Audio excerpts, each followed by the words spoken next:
Ladies and gentlemen, boys and girls, welcome back to the Wrestle Plug podcast. I am, of course, your host, Aeron, the harbinger of professional wrestling. It's a very tough time for all of us right now with COVID-19 and the lockdown involving Britain, and particularly, of course, British independent wrestling, which is something we're incredibly passionate about. However, we are still churning out content. Some would argue more so than we ever have before. And here's a lovely slice of content for you right now that I want to throw at you guys. Recently, I had a chance to sit down and speak with Hustle Academy trainee and Wrestleforce superstar, Rudy Ryan. Rudy Ryan is one of the most exciting and unique talents that's coming through on the British independent wrestling circuit, and he was very humble and very gracious and sat down to chat with me about his fledgling career so far, what he hopes to achieve, his dreams, and also a little bit of his background as well. There's some really interesting stuff about Rudy Ryan that people may not be aware of, because when we go to wrestling shows, we just see these guys as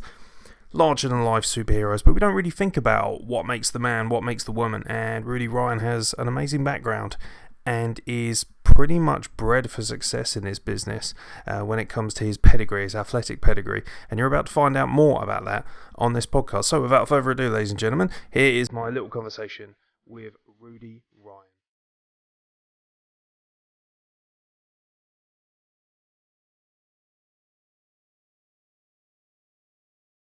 So, obviously, I saw you at Wrestleforce last Tuesday, had an amazing match with Connor Mills.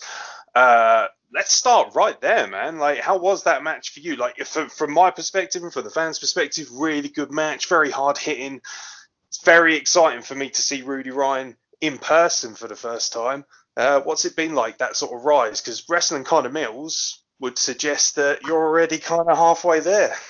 Yeah, it was the first time I faced Mills. I've known him for a little while, so yeah, it's just that style of wrestling, like just a hard hitting, strong style sort of wrestling. I really enjoy. That's what I like to put into my matches quite a lot now. Just discovering who I am as a wrestler and how I like to wrestle and beat people.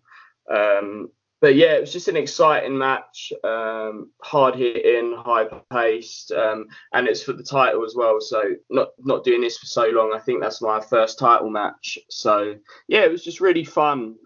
Just chucking everything into it and just going at it really.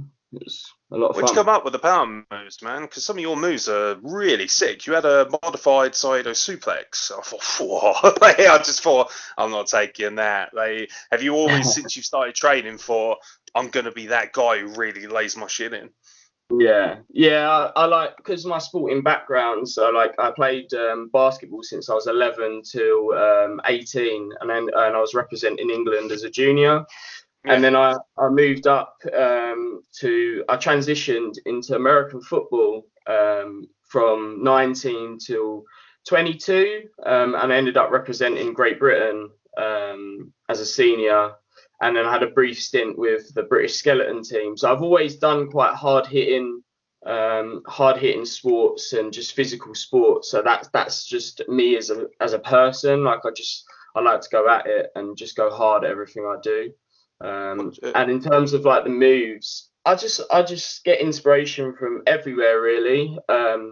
I train a lot in the gym and just like with my strength conditioning through the years, so like different movements has also like inspired the different movements I've done in the gym also inspire some of the moves I do. Like for example, like drop kick from my knees.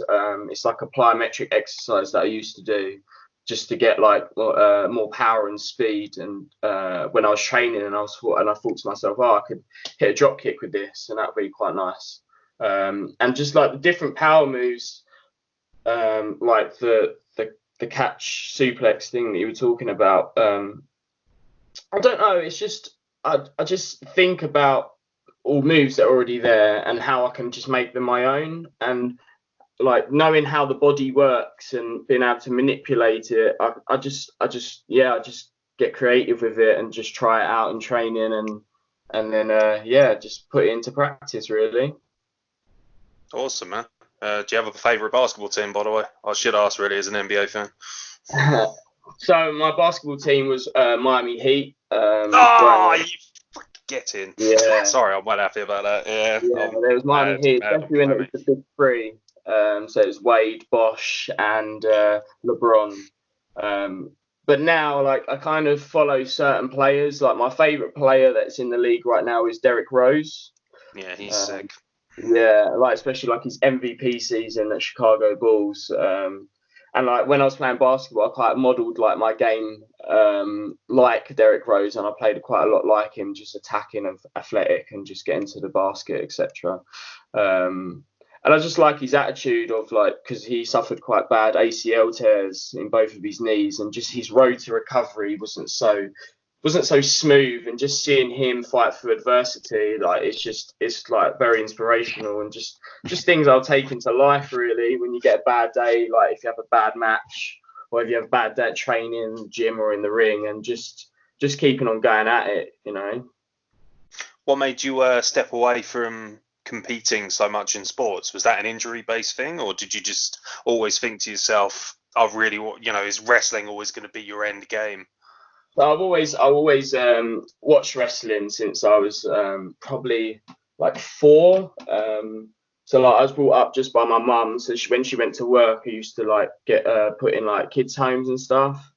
And there's this one boy there called Cameron, and him and his dad used to love wrestling. So they used to burn all like the pay-per-views on discs and all like the weekly shows, and I used to just go home and watch them.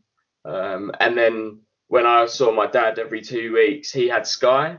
So then I'd watch like SmackDown on the Saturday mornings when they used to show the replays. And yeah, that's how I got into wrestling really, just watching it from a young age, playing the games on like PlayStation 1 and 2.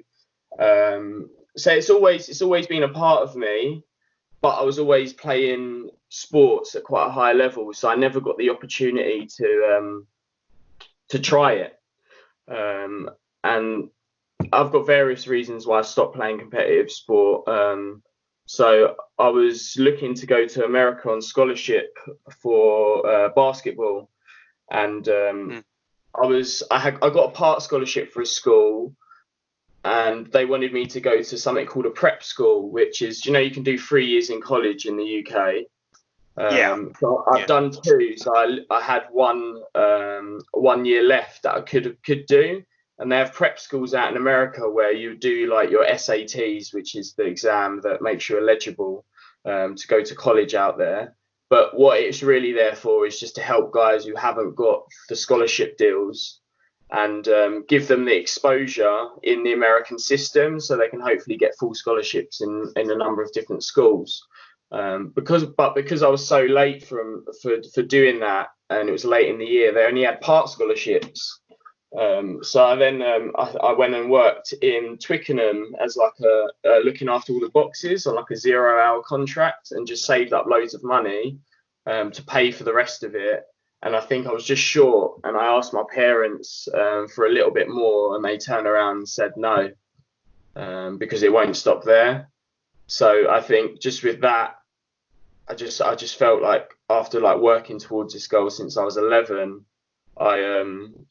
I just got it really hurt, and I just, unfortunately, I disassociated myself with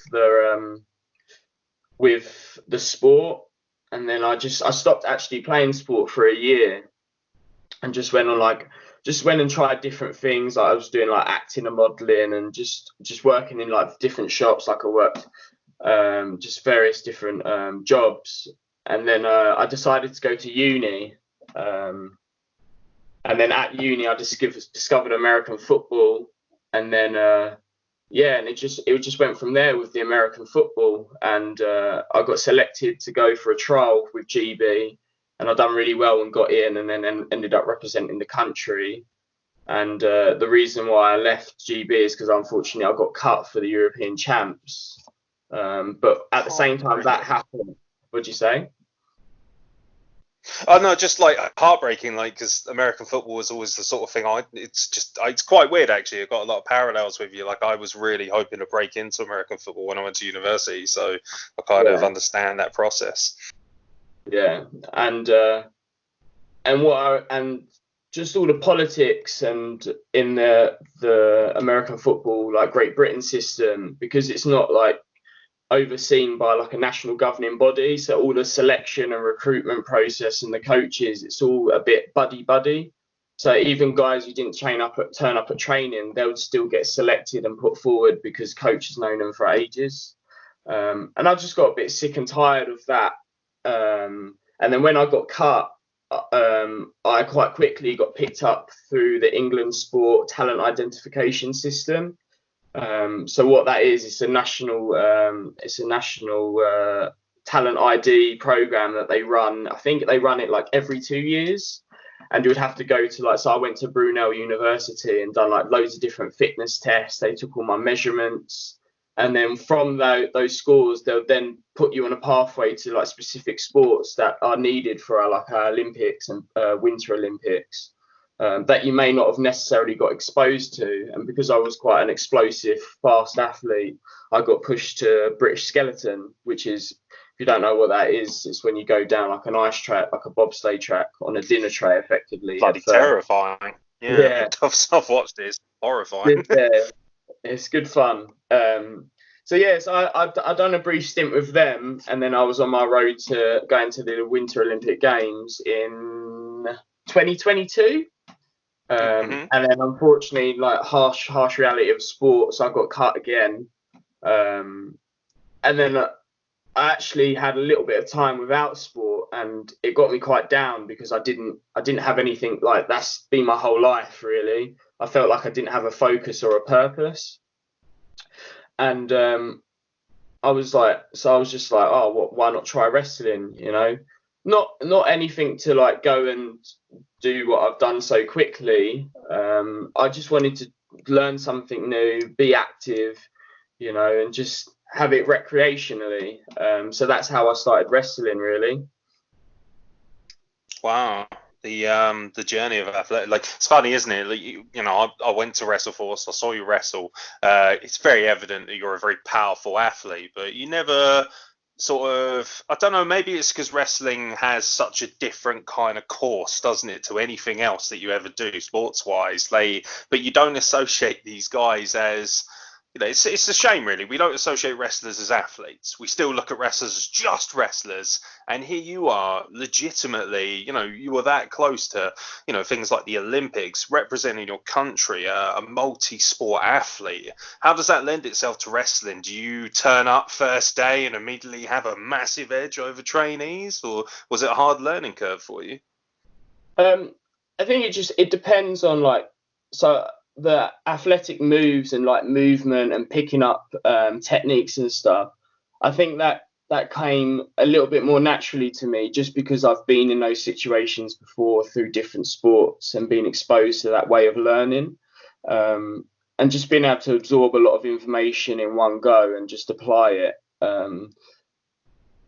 But on the other side, with the character work and the promos and just all those like little things that I think gives you the edge in wrestling, that it's hard, you know. I'm still working on that craft because that doesn't come naturally to me. Whereas someone who's had a lot of acting background, because there are wrestlers out there that are actors or have been actors, that stuff comes a little bit more natural. So wrestling's just got so much going on, and so much to it, that it's difficult regardless of what your background is or who you are, really. Yeah, I mean, you mentioned actors, like Spike Gervais is a really good example of that. Somebody who had that, you know, dramatic background and parlayed that into wrestling. Obviously, you're a pure athlete. You represent yourself as one. You look like an athlete. There's no denying that. As soon as somebody sees Rudy Ryan, they'll be like, holy shit, that boy's put together. You know, he just looks the part. How was the acting side of it, character-based? Because obviously wrestling is an art form.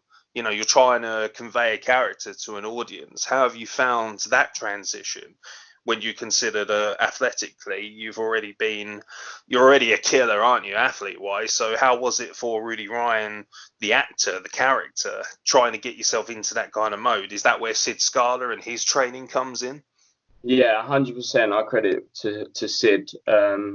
Just giving me like little tips and almost like allow me to to do me in training, and him highlighting certain things that I do naturally, and then emphasizing that, and that's where your character comes in.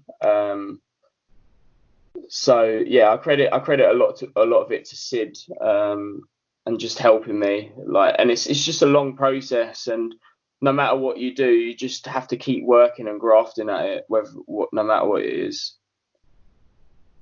How is it training at Hustle? Like, have you had a chance to train elsewhere, or has that been your one place to train?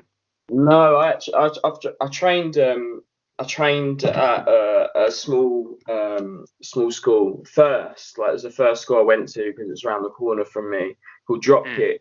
And I went there for a few sessions, and then I think one day it wasn't on, and I went to IPW when it was called IPW. It's now Catch 22 with Mike Bird in Dartford. And I trained there under like Rob Lynch and Mike Bird, and I'd done more of a foundation class, whereas when it was at Dropkicks, it was a little bit of everything. So I started IPW training gave me like a little bit of an insight of a foundation and how you should build up your training. And then I then went to Hustle, and then as soon as I walked through the doors at Hustle, I just knew that was the place for me.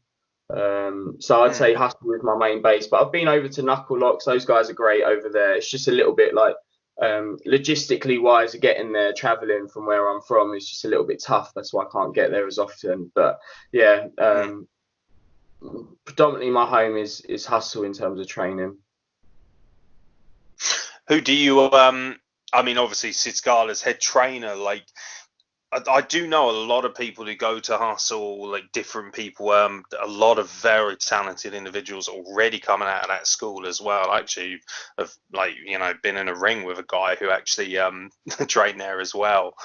What's the overall kind of, do you build, obviously every training school, you look to build everyone around you up with you, but how is it working with you? Because I imagine there aren't many people like you who walk through the door who are already athletes, who are conditioned in a way that would probably lend itself very well to, especially to the cardio side of wrestling.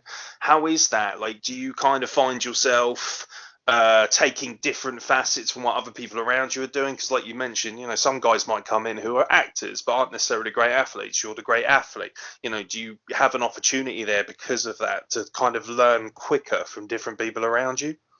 Yeah, 100%. It's quite a family, as cliche as it sounds, it's a very like family based environment, and just watching everyone develop, and obviously it's very character focused no matter what we do. And just seeing how people get into their characters and understanding it, and just taking different aspects, and it's just, and all of us give each other like advice and feedback and ideas of what to do, which is really nice. Like, it's just a very free flowing sort of environment where we can communicate like that. And so it's just, we take a lot from each other, and we communicate and give ideas to each other, and I think that's what forms us as character, like that's what forms our characters as wrestlers, really, from Hustle, because we have got the flexibility to be able to do that. Take it back to when Rudy Ryan's a tiny little boy watching SmackDown on a Saturday morning. Who jumps out at you the most as a wrestler? Who do you first lock eyes on and say, that's the guy that I love, or that's the woman that I love? Growing up, it was Rey Mysterio, funny enough. Yeah, I remember like the biggest feud that I'll never forget is when he had it with Eddie, and it was over the custody of the child. Over Dominic, that storyline just pops out to me like in my childhood. So yeah, it would be Rey Mysterio, and I think it's just that whole like underdog mentality, and just battling for adversity. I really resonate with things like that. Is there anyone in particular you'd like to work with from a WWE basis? Like, do you have designs on ever being a big superstar for WWE, or because we're seeing more and more guys just sort of saying, do you know what, like AEW's cropped up now, so there's options, there's viable alternatives, there's competition, but also a lot of guys are really thriving just being British independent wrestlers because the British scene has never been stronger, really, especially with the advent of NXT UK and everything that goes with that. What's kind of the end game for you? Do you want to be in WWE? Do you have any designs? Do you ever sit there and think, oh, I'd love to wrestle Rey Mysterio at WrestleMania or something of that kind of region? I've always had goals and where like really focused on where I want to be, and unfortunately I've come short a lot of the time. So I don't necessarily have a specific goal in wrestling.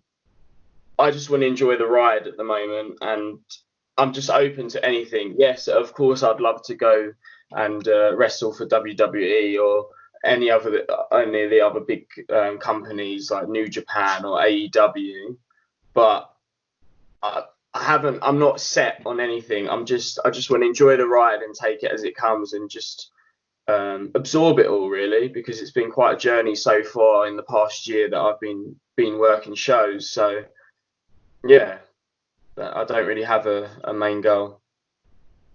What was the debut match like for you? Who did you work in your debut? I actually, in my debut singles match was against Tate Mayfair, who's also a hustle guy. He's great. He looks after me, and it was at Falling Star in West Lynn. It was. I wasn't necessarily nervous in the sense of like, because I was quite used to like playing sport and having to compete on a stage. But now I think, I wasn't necessarily nervous, but it was an experience that I'll never forget, and just having people chant your name and everything you've worked for, like the preceding up to that, and then this is it, like this is your debut. It was cool. It was really cool, and Tate's great, and had a really fun match with him. Any designs on who you'd like to wrestle that you train with? Is there any guys you're looking at and thinking, gotta tangle it up with them pretty soon? From Hustle? Yeah, from Hustle. I'd love to have a match with Sid. I'd love to have a match with Sid. That'd be great. And I'd love to have a match with a guy called Smashing Mike. He's just a big powerhouse guy, and I think it'd be really a real fun match, and we'll just go at it. So yeah, from the Hustle trainees, I'd really like to work Sid and Smashing Mike, definitely. You got so much power, considering that you're so an incredible athlete. Like, that makes you pretty much a very valid commodity, because people kind of pigeonhole themselves into certain demographics of wrestling, and also wrestling seems to be a smaller man's game to what it used to be. Like, you'll know this, being a young kid when you start watching WWE. Obviously, the reason people would love Rey Mysterio so much is because he just wasn't like anyone else. You'd see all these big, huge, muscular men, and then all of a sudden here comes Rey Mysterio. Obviously, he's jacked, but he's much smaller, a different kind of athlete. Is it a case of wanting to be the most well-rounded wrestler possible, or do you have designs? Do you sort of sit there when you're thinking about where you want the character to go? Because wrestling is all about what you want to do and where you want to go with who you are. Is there designs on being a certain style, a physical style? Do you feel that you're more relatable as a hoss, or do you want to be a guy who, like for instance, Keith Lee in NXT, a guy who is a man mountain but can also do these insane athletic things? Is that the kind of hybrid athlete you'd like to be? Yeah, definitely a hybrid athlete. What was quite strange for me coming into wrestling is that I was so used to being like the smaller guy. So like I was a smaller guy in basketball, I was a smaller guy in American football. So then coming into wrestling, I'm like now like one of the bigger guys, and but I still can move like some of the smaller guys. So just having that attribute, that definitely is like why I don't want to like not do athletic moves because I can be powerful. I just want to make a hybrid between the two. Yeah, I mean, like for instance, you work Connor Mills, he's quite a tall guy, Connor, and he's quite gangly as well. So being able to throw him about with the physicality shows off, your skill set. I'm just going to take a shot here. I want to have a guess here. Well, you're a running back for American football. I played. It depends what team. My biggest, my most known position was probably a safety and a cornerback. Funny enough, so I was on the going to ask quarterback, but obviously with the height, sort of matching up with a wide receiver, I was wondering whether they might have been a little less inclined to put you there. But I imagine your speed probably had a lot to do with that. Yeah. But then when I played for uni, I literally was like quarterback, running back, tight end, wide receiver. I think I played like on the line sometimes. I'll just move everywhere and play everywhere. That's just the type of person and player I was. That's fair. Do you still have a love for sport, or because of everything? Because obviously you mentioned emotionally having that issue, and obviously things with your family, and it sounds to me like you're a guy who, I don't want to be unfair about it, but it seems like you kind of got close and then sort of would fall at certain hurdles or would have opportunities swept out from underneath you. So you've probably got a certain chip on your shoulder when it comes to sport, but do you still watch sport quite passionately? You're still quite passionate about, for instance, things like the NBA, watching American football, those kind of things? Or are you somebody who's now sort of said, right, that's behind me, I'm just going to be a wrestler now, I'm just going to be a student to that game and work through that? No, 100%. I'll always love sport and be interested in sport, and that's just a part of my identity. And a lot of like stuff that they do in like the NBA and like the NFL, like how they move and different taunts and stuff like that they do, I also draw inspiration from that. So although things didn't work out, I shouldn't make it stop me loving what I've always loved and always known, like growing up as a kid. So no, I still love and watch. I don't watch too much of the Americans, like American football or NBA, just because of like the time it's on and like I don't have access to it. But like definitely like the Super Bowl, I stayed up and watched it, and I'll do the same with like the NBA playoffs and the championships. So yeah. What's your favourite sport to watch? Like, because obviously you've mentioned, time differences and things like that. Do you watch football a lot? No, I've played football like growing up, but I've never really been a huge football fan. Like not to watch it. Like I'd probably only watch it like socially. So if I was with a group of friends or family and they're watching the game, then I'd watch it. Or like the World Cup, I'd always like go and support England, but I don't really keep up to date with it as people usually do. My favorite sport, really and truly, excluding wrestling, because I see wrestling as a sport, but probably basketball. Like my first love is probably. Yeah, it always gets me. Like when they hit the buzzer beater, it just takes me back. A lot of nostalgic feelings that when I see that sort of stuff. So yeah, it's probably basketball that is my favourite sport. I take it you play point guard in basketball. Yeah, point and shooting guard was two of my positions. Do you watch, like you said, you draw inspiration from athletes? Have you watched guys like, for instance, Michael Jordan is obviously widely considered the greatest basketball player of all time. He was also quite a character. He was a bit of a, let's not put too blunt of a point on it. He was a pretty mean bastard.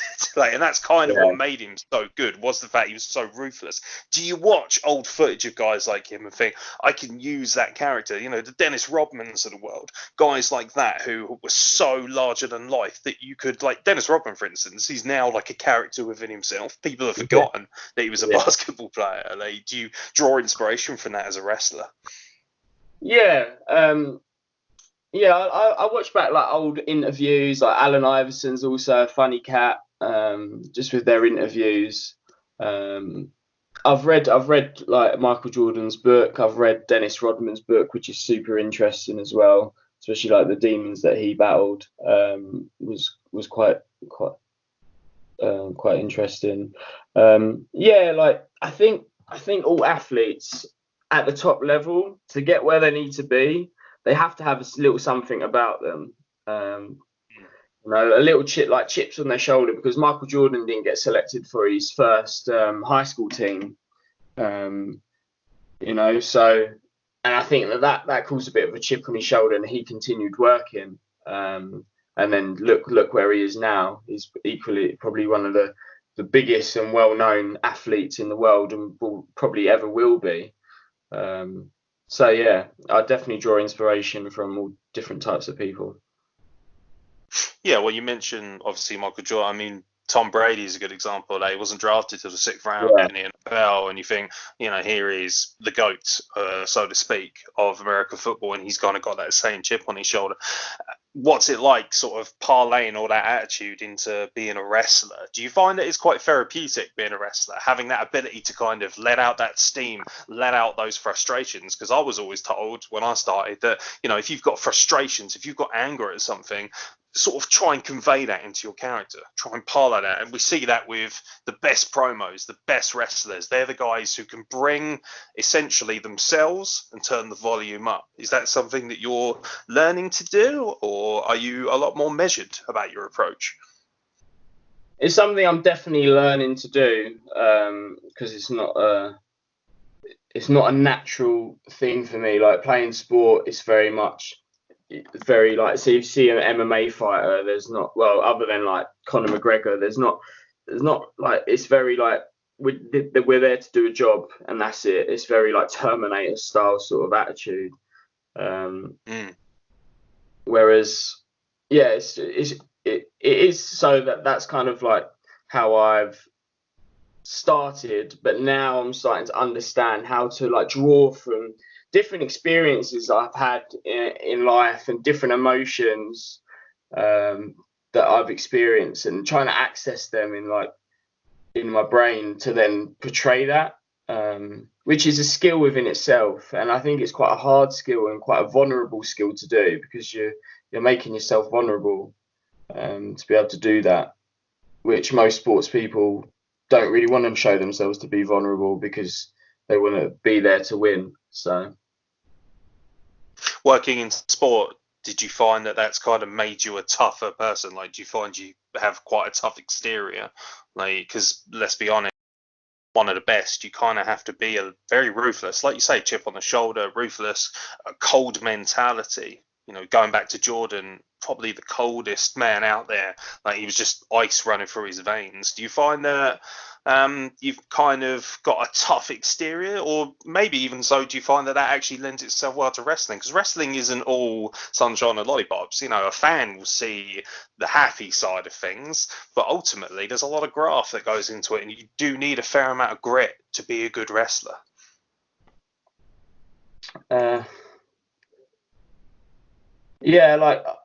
Sorry, could you repeat the question again? Sorry. Yeah, no, I'm curious as to whether being an athlete, you found that, because obviously most good athletes have a real tough exterior. You got to be tough, haven't you? You can't just, you're not going to be the best at what you do from an athletic standpoint if you have, shall we say, thin skin. So do you find that having a tough exterior has really helped you to become a wrestler? Because ultimately wrestling is a really tough environment. Yeah, I think it has, especially like because fans have a lot of access to like social media and stuff, and people are very opinionated now, and they can easily put their opinions out there. So whether it's good or bad, or being able to take like a loss, or you have to have thick skin. And I think that's like anything in life. you've got to kind of have a thick skin, otherwise we're swimming with sharks here, so you're going to get eaten, you know. So yeah, I definitely feel like it's helped me as a wrestler, but I think it's a lot deeper than that, where it helps me as a person as well. Because like doing sport and growing up and continue doing wrestling and exposing myself to that, it's just taught me a lot of discipline that I needed, especially like growing up. Like I needed discipline because of the situation at home and different things like that. So yeah, it's definitely helped me a lot in terms of wrestling, but equally it's helped me a lot as a person. Do you still enjoy watching wrestling? Like, are you still a fan? Do you still watch Raw and SmackDown if you can obviously get access to it? Or is it a case of now that you're in it? Because the amount of guys I've spoken to, whether it be on the podcast or just at shows, and they always sort of say to me, like, you get a real mix of opinions. Some guys still love it. They're still watching wrestling non-stop. Some guys, they just don't. They just almost see it as a job. Like, are you always going to be that little wrestling fan at heart who loved watching Rey Mysterio climb the ladder? 100%. I still watch all the wrestling. I think my wrestling choices have changed in terms of what I like and enjoy, but I'm still a fan of wrestling, still enjoy like the little moments and that just like cause butterflies in your stomach and just like make you jump off your seat or just in shock and awe of what's happened. Like, I think you always need to have that and have that love for what you do, because at the end of the day, this isn't a 9 to 5 job working in an office. Like we're getting thrown around, we're throwing people around. It's dangerous. You've got to love it. You've got to love it to do it, and like especially to get to the top where some of the guys are now. You know, it's a long graft, and you just got to continue loving it. And yeah. What's it like working with guys like Connor Mills? Like you said, that was your first title match. I mean, the reason I bring up Connor Mills a lot is because he is very well regarded on the UK scene. Just made his debut for Rev Pro. Spends a lot of time working at Progress as well. Him and Maverick Mayhew broke through as a tag team there. Like being around guys of that kind of stature who have kind of not been there and done it all, but are certainly at a level that is considered a premium level of being a wrestler. Like, does that give you that kind of hunger, that kind of drive? Like, are there other guys that you're looking around and thinking, oh, I can't wait to work this guy soon? Or are you, like you said you're just enjoying the ride? Do you not take it too seriously from that perspective? Do you just kind of let it be? No, like when I say I'm enjoying the ride, I do definitely take it seriously. Like I'm training, I'm always like working on different stuff like character, etc.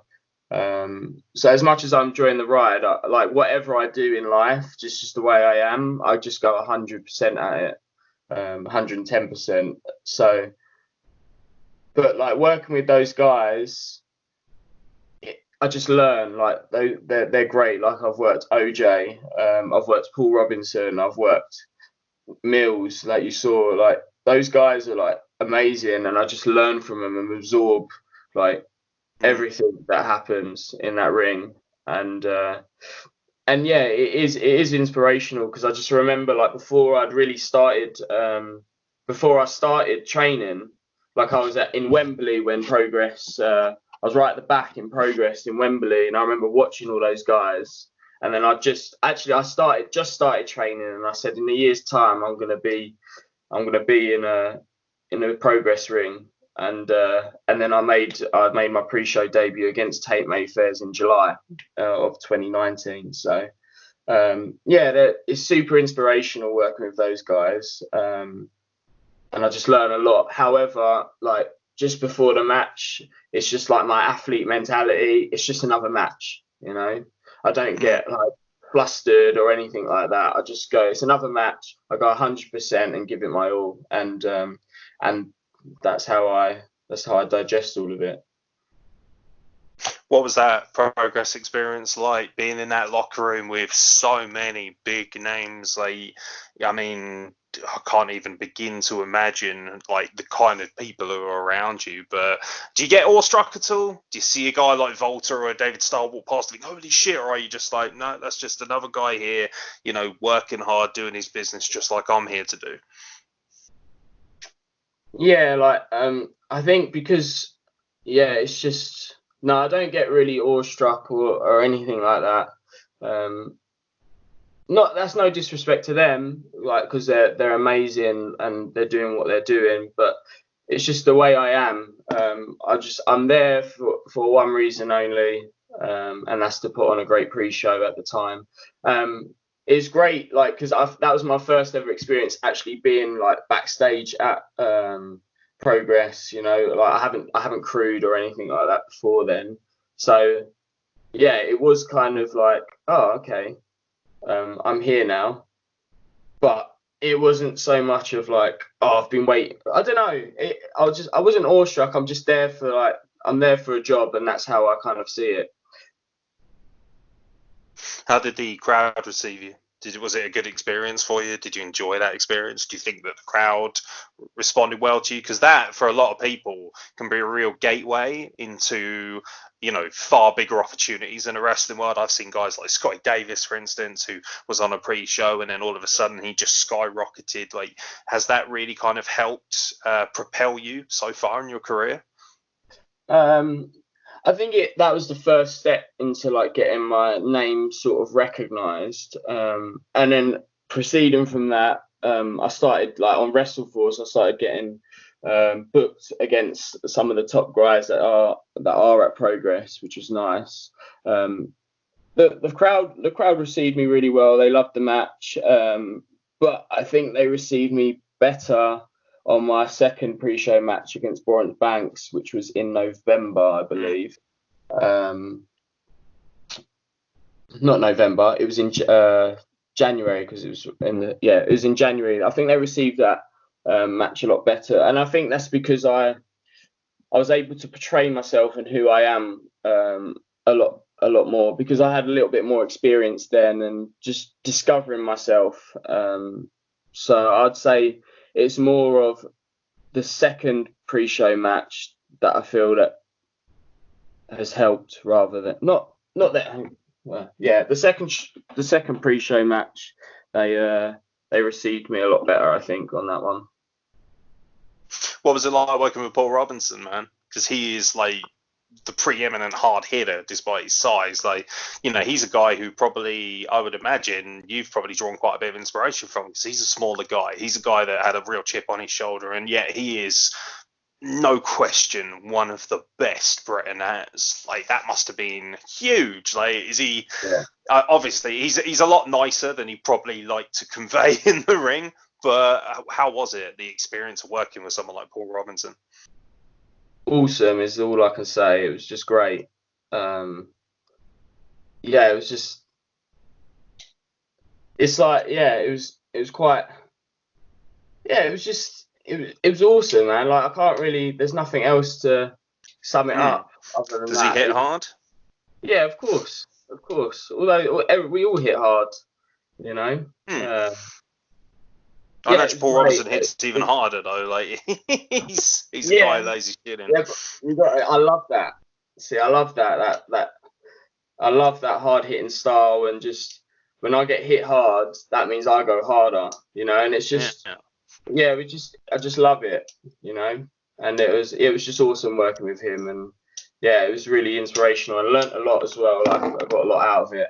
So 1 year from now, where does Rudy Ryan want to be?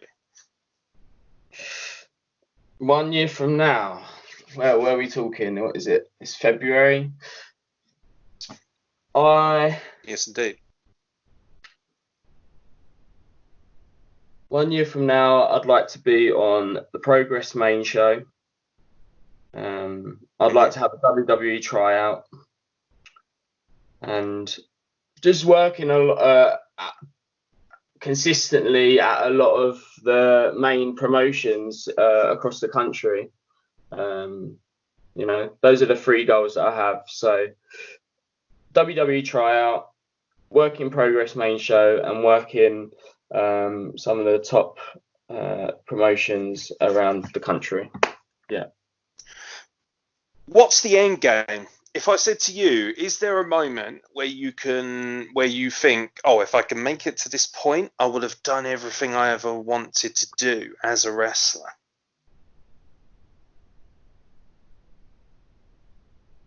my end game. I just want to, no matter like, I always had this in like sports. Like I just want to inspire people to just like do what they want to do and what makes them happy. Because like I say this all the time, like just like where I've been and my background. If it wasn't for sport, I'd like legitimately, and where I was originally based, I'd be dead or in jail. You know. And the sport has really like saved me. So I think just like my end goal, no matter like in wrestling, is just to inspire people to do what they love, and you know, and just that's it. Just do what they love and enjoy it and enjoy life. And I know that's really cheesy, but that's legit how I feel.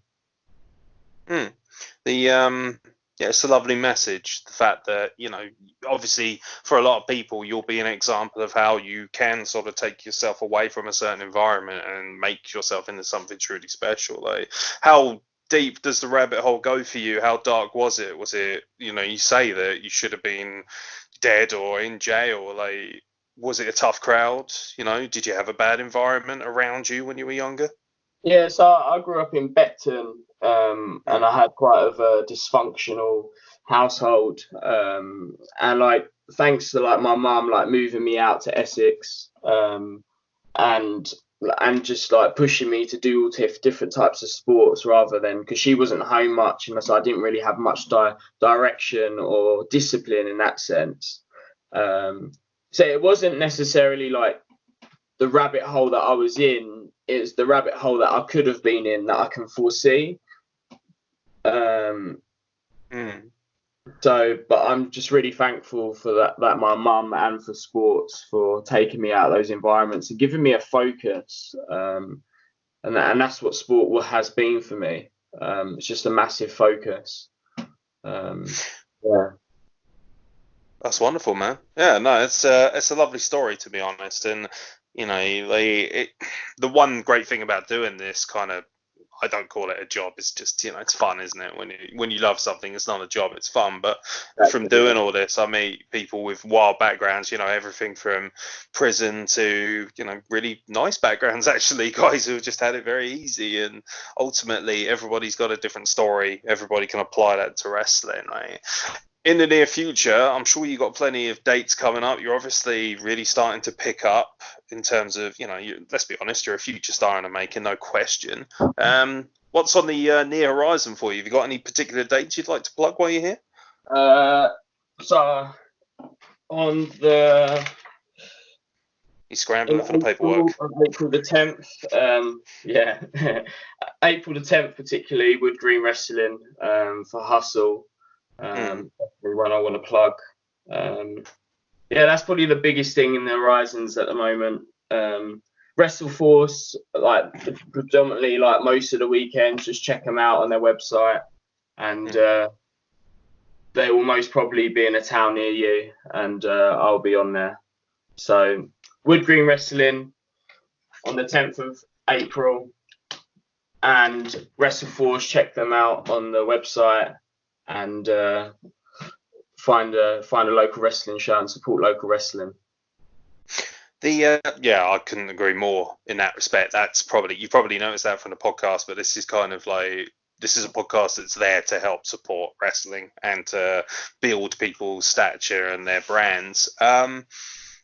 One question I do want to ask before I let you crack on is, Rudy Ryan, the name, where does that come from? Is there a background to that, or is it literally just the case of like, that sounds cool, I'll have that as a name? Rudy, I quite like the name anyway. And then Ryan, I was actually going to be called Ryan. Like my mum was going to call me Ryan. And so it kind of flowed together. So like Rudy Ryan. So there's no crazy backstory. It's just an easygoing name, easy to brand as well. You got the it's very catchy. You know, you can just put 2 R's on things and away you go. Social media wise, where can people get you? And if you got merch to sell or anything like that you want to plug, man, now's the time. Merch would be at shows. I've just got some photos, like 8x10s, and I've got some stickers. Just keeping it real simple at the moment. And then where to find me, Instagram is Rudy Ryan PW, and that's exactly the same for Twitter. Awesome, man. All right, man. Well, hopefully we'll be able to get you back on the podcast when you become a big star. Don't forget which podcast you did first.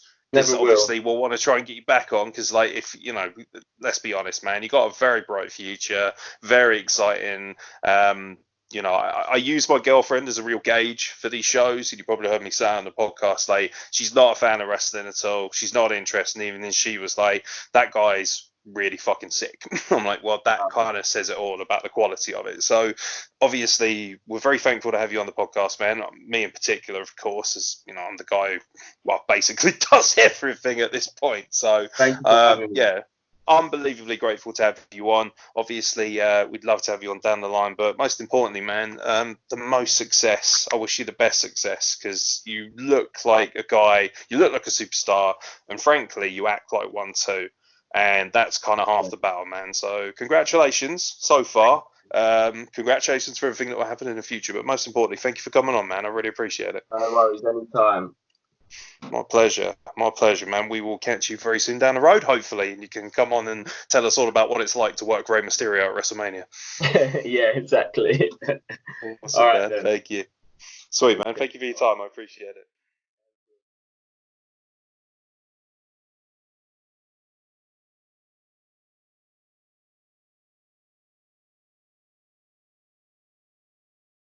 All right. That was Rudy Ryan. Thank you so much, Rudy, for taking the time to come on the Wrestle Plug and chat with us. Hopefully, we'll have him back in the future when he's main eventing WrestleMania against Rey Mysterio, because honestly, I'm not exaggerating when I say this guy has an extremely exciting future in Brit Rest. He's got a wonderful attitude, he's got the athletic prowess, he's got the look, and I think it's just a matter of time before he is made aware to a much larger audience, of course, once COVID-19, once the pandemic dies down. I think we're going to see, as of course British independent wrestling resumes, we're going to see Rudy Ryan especially take the British independent scene by storm, and I for one am very excited to see that. So make sure that you check out Rudy Ryan's social media links, which will be attached to this podcast, and of course I'm sure if you contact him directly, he will point you in the direction of any Wrestleforce shows. But also make sure that you check out Wrestleforce. They're a very cool little promotion based predominantly around the East End and Essex areas around London,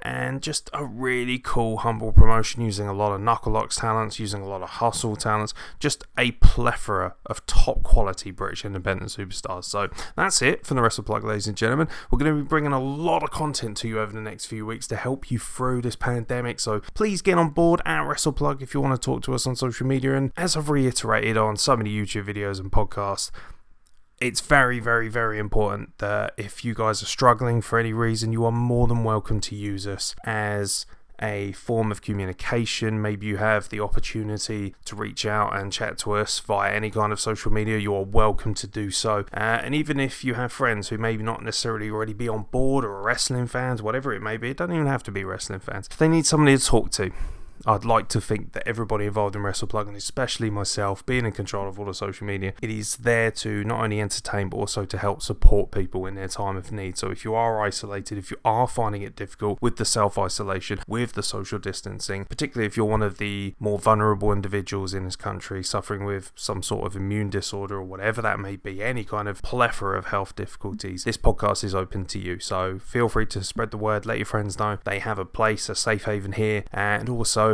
some non-PG and uncensored lunacy to hopefully help you guys get through the day. We're trying to cram as much content in there. The YouTube channel is really starting to pick up, which is lovely, so please get on board with that and subscribe.